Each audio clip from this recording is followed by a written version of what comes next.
Sports. Winners and losers from the first full week of college football, including a big day for Michigan. Michigan running back Karen Higdon leaps over Florida in the Wolverines' 33-17 win Saturday. Matthew Emmons, USA Today Sports. Meet this year's Michigan.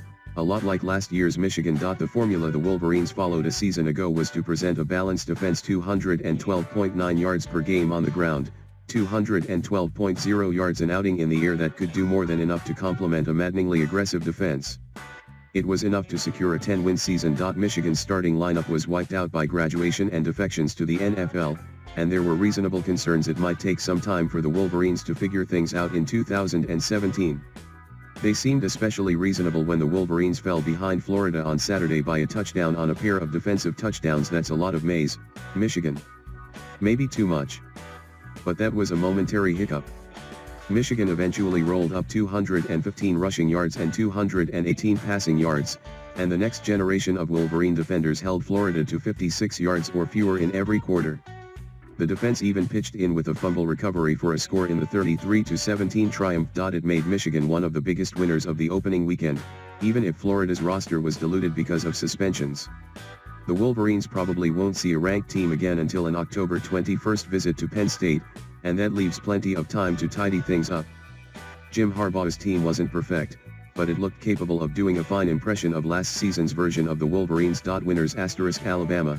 The Crimson Tide handled Florida State, 24-7, in a much hyped opener in Atlanta, throttling the Seminoles after a fairly even first half.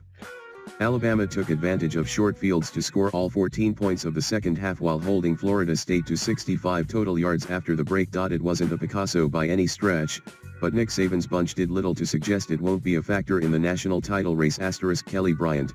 The unenviable task of succeeding Deshaun Watson as Clemson's quarterback is Bryant's. When Taj Boyd graduated after the 2013 season, it was Cole Stout who briefly held the starting job before Watson seized it.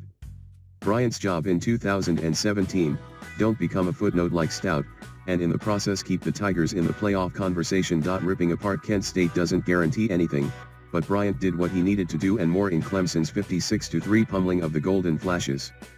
He was 16 of 22 for 236 yards, a touchdown, and an interception while tacking on 77 yards and a TD on 7 carries. The competition level increases next week against Auburn, but Bryant looked like a guy who can fend off younger challengers this year.